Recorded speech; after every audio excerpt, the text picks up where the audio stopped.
Welcome to the Sarah Finkelstein Show, the almost daily money tips show. And I have a question for you, don't I usually? Today's question is, do you like having choices? I know I certainly do. I like to know that I have choices where I go to eat, the restaurants, where I shop for my food, my groceries, my office supplies. The car that you drive is a choice that you make. The clothes that you purchase and wear is a choice that you make.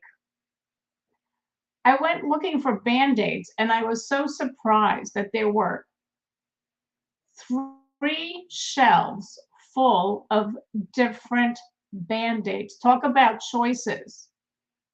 Big ones, little ones, colored ones, designer ones, ones with designs on them for children. I mean, I stood there for at least 10 minutes trying to figure out which is the Band-Aid. And I just wanted a simple Band-Aid.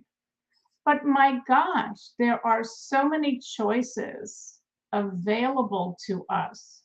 In my local area, there must be at least 8 places that I could go to if I wanted to shop for groceries. It's incredible. And as Americans, don't we enjoy having freedom of choice? We don't like to be confined to one solution, one place to go to eat, one place to go to shop. We've got malls with hundreds of stores and choices galore, don't we? Well, if I were to ask you, do you enjoy having these freedoms of choice? And if you're like most, including me, you'd probably say, yeah, definitely. I enjoy having freedom of choice. The decisions we make today affect our tomorrows, right? So let's talk about some of those choices that we have to make. So let me begin with a few financial choices available to us. So, in terms of life insurance, you can purchase term life insurance, which is good for a certain amount of time, which is why it's called term. It's good for a certain period, a certain term of time. It happens to be the most inexpensive type of life insurance in the short term. Or you can purchase cash value life insurance, which happens to be the most expensive in the short term. But let me share with you some companies that took advantage of cash value life insurance policies. Did you know that if not for life insurance, Disneyland might have existed only in Walt Disney's mind? Stanford University might have been a short-lived tribute to a son who died young. James Cash Penney. Remember J.C. Penney? Personal depression during the Great Depression might have closed the J.C. Penney store chain if it were not for cash value life insurance. McDonald's might have only served a few 100,000. They too took advantage of cash value life insurance. Today's home chefs might not be getting pampered, as in pampered chef line.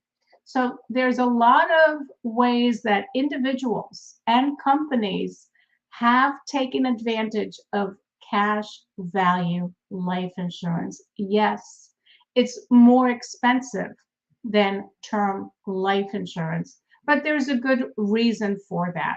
It lasts through your lifetime. whereas term, as I said, is good for a certain period of time. What about Medicare? Now, you know, when you turn 65, you become eligible for Medicare. What is Medicare? Medicare is the federal health insurance plan for people that are 65 and older, but also it is available for people that are younger than 65 who are on Social Security disability. So when you turn 65 or your friends or neighbors come to that point, they have to decide between two major choices in regards to their Medicare. They can go with original Medicare and be in the driver's seat and pick any provider across the nation.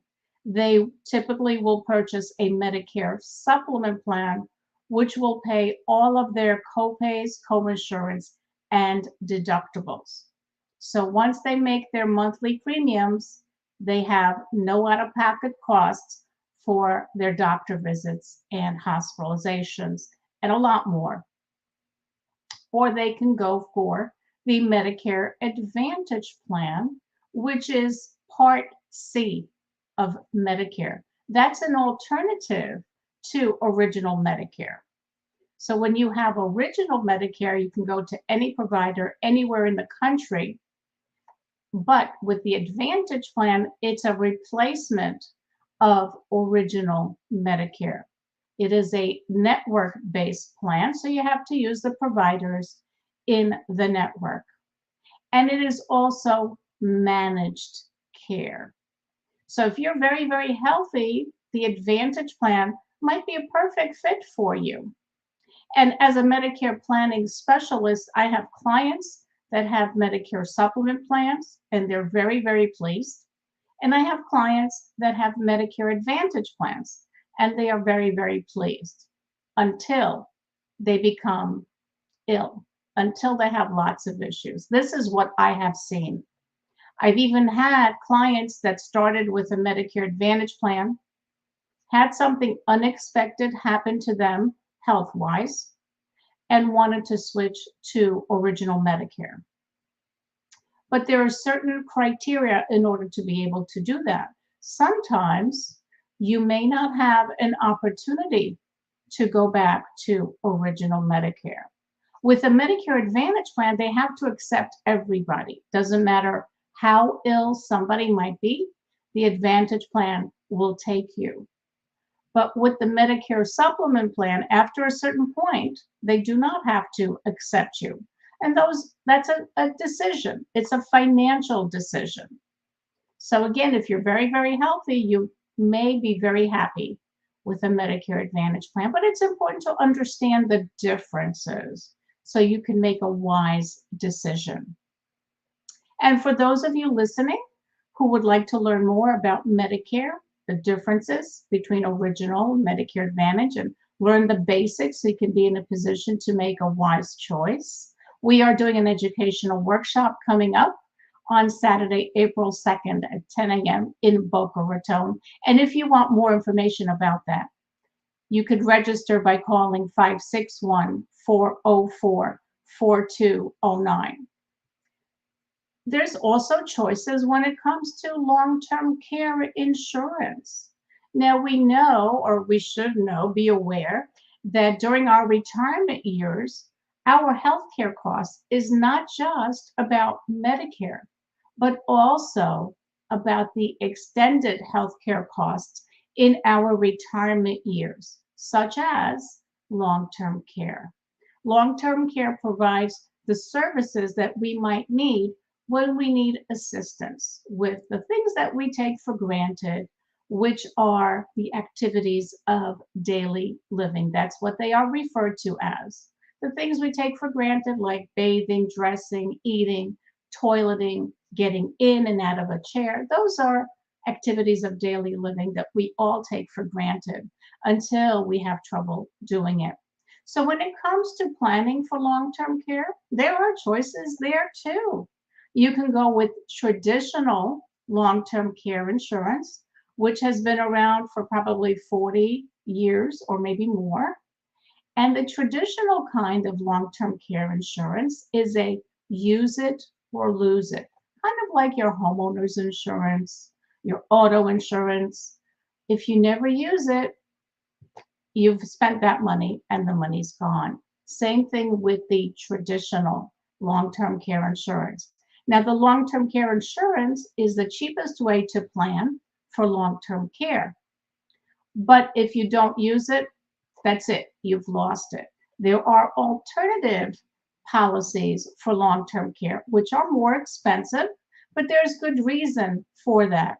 And the reason it's more expensive is if you are one out of the three over the age of 65 that will never need long-term care, well, it's not lost. It passes on to your beneficiaries. So you do pay for more for that naturally, right? You get what you pay for, as the saying goes. So these are all choices. And thank God that we have these freedoms to make our choices because not one solution. There's no one size fits all. Different strokes for different folks. What may be right for you may not be right for your friend or neighbor. Yet it's so often that we get together with our friends or neighbors at the tennis court or the local pool, and we exchange notes and we say, hey, what do you have? What do you have? But again, remember, it's not a one size fits all. What might be a right solution for you may not be the right solution for the next person. Also, we have choices about where we park our money. Do we park our money in the market where we have tremendous potential for growth? But let's not forget that what goes up must come down at some point. So we have so many choices. We can get our money safe, and we should all have a portion of our money that is safe. But we also need to have a portion of our money that is geared for growth. And yes, is risk to that. These are choices that we make, and the decisions we make today impact not only our tomorrows, but the tomorrows of our loved ones. Thank you for joining me on the Sarah Finkelstein Show, and please tune in again.